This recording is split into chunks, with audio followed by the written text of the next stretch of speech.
Je préférerais qu'ils nous envoient une bombe nucléaire, qu'on en finisse. Je veux mourir, que ça s'arrête.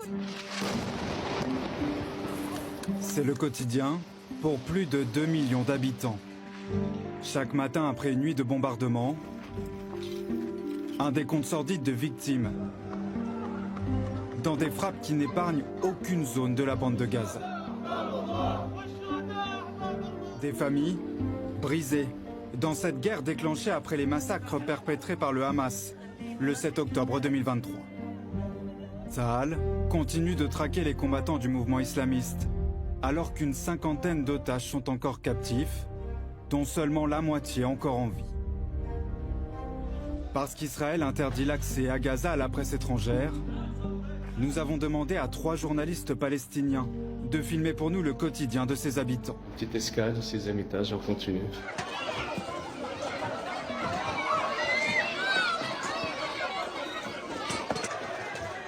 Les conditions de survie et les souffrances de la population. Ma fille pleure depuis une semaine en me disant « Maman, je veux du pain ». À quoi ressemble la vie dans l'enclave aujourd'hui? Les Gazaouis envisagent-ils encore un avenir sur cette terre? Juste déjà pour remettre un petit peu dans le contexte, quand tu interdis l'accès à la presse étrangère, c'est que tu sais très bien que tu as 1 milliard de choses à te reprocher. Et rien que ça, je comprends absolument pas comment des pays comme la France et les États-Unis peuvent laisser faire. Ça, c'est la première chose. Deuxième chose, comment ça se fait que LCI, BFM TV se réveillent 18 mois plus tard?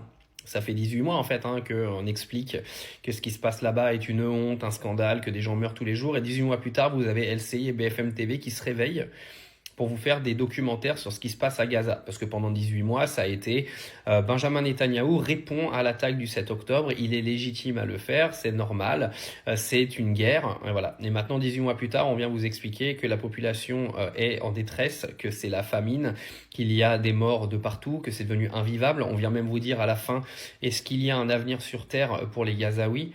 Vous avez attendu quoi en fait les journalistes de chez LCI parce que vous avez fait de la propagande un peu pro-israélienne pendant quasiment 1 an et demi, vous êtes levé ce matin en vous disant que vous aviez une sorte de bonne conscience qui s'était réveillée, parce que c'est un peu du foutage de gueule, vous avez désinformé les gens pendant tellement de temps qu'aujourd'hui vous venez faire genre, nous on est investis, on a contacté des journalistes sur place en Palestine pour nous donner ce qui se passe.